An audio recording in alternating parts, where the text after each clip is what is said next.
Captain Prabhakar இந்த படம் பார்த்தீங்கன்னா உண்மையிலேயே ஒரு தமிழ் சினிமாவில் ஒரு எவர்கிரீன் படம்.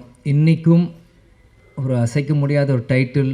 இந்த இந்த இந்த இந்த க்ரூ இருக்காங்கன்னா அது மிகையாகாது. அன்றைக்கி கேப்டனும் சரி, பப்பானா லைக் ராவுத்தர் சாரை வந்து நான் சின்ன வயசுலேருந்து பப்பா அப்படின்னு கூப்பிடுவேன். அது ஏன்னு எனக்கும் தெரியாது. அது பப்பான்னு தான் அவரை நான் கூப்பிடுவேன். அது பாப்பான்றது வந்து சின்ன வயசில் பப்பாவாக மாறிடுச்சு எனக்கு தெரியல. அதனால் அதை அப்பான்னு தான் அவரை நான் கூப்பிடுவேன். ஸோ கேப்டனும்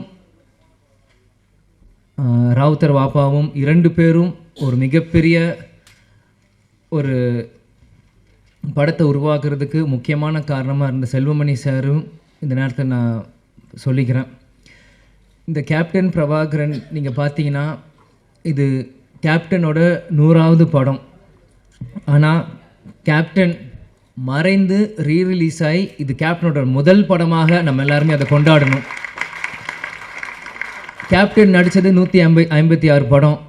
அதில் 100வது படம் கேப்டன் பிரபாகரன் தான் இது முதல் படம். இதே மாதிரி இன்னும் அவர் நடித்த 150 படத்துக்கு மேலேயும் இனி ஒரு வருஷம் அதை ரீரிலீஸ் பண்ணி இப்போ இருக்க யங்ஸ்டர்ஸ்க்கும் இப்போ இருக்க ஜென்ரேஷன் அந்த மாதிரி ஜென்சி கிட்ஸ் அப்படின்னு சொல்கிற மாதிரி இப்போ இருக்க ஜென்ரேஷன்ஸ்க்கு அன்றைக்கி கோல்டன் பீரியடில் சினிமா இன்றைக்கி வந்து டிஜிட்டலாக இருக்குது. அன்றைக்கி ரீல் காலத்தில் ரீல்ஸ் செல்வமணி சார் சொன்ன மாதிரி அன்றைக்கி எப்படிலாம் கஷ்டப்பட்டு இந்த மாதிரி ஒரு படைப்பை உருவாக்குனாங்களோ இன்னி இருக்க ஜென்ரேஷன்ஸ்க்கும் ஃபிலிம் இன்ஸ்டியூட் ஸ்டூடெண்ட்ஸ்க்கும் இது ஒரு கேஸ் ஸ்டடி மாதிரி இந்த படங்கள் ரீரிலீஸ் பண்ணும்போது தான் அப்பற்பட்ட 80s 90s அந்த இருக்க டைரக்டர்ஸ் ப்ரொடியூசர்ஸில் எப்படிலாம் கஷ்டப்பட்டு ஒரு படத்தை எடுத்தாங்களோ இப்போ இருக்க யங்ஸ்டர்ஸ்க்கு அது நிச்சயமாக அது புரியும்.